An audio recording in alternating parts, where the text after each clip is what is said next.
Welcome back to another technical deep dive here in the debug zone. Today we're tackling a big question and breaking it down with insights from other users. Hopefully this clears up some misconceptions and helps you get the answer you need. So buckle up, stay a little curious, and let's jump right in.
And that's a wrap.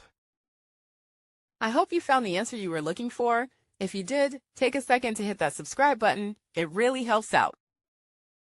And let me know in the comments which solution worked best for you. See you next time in the debug zone.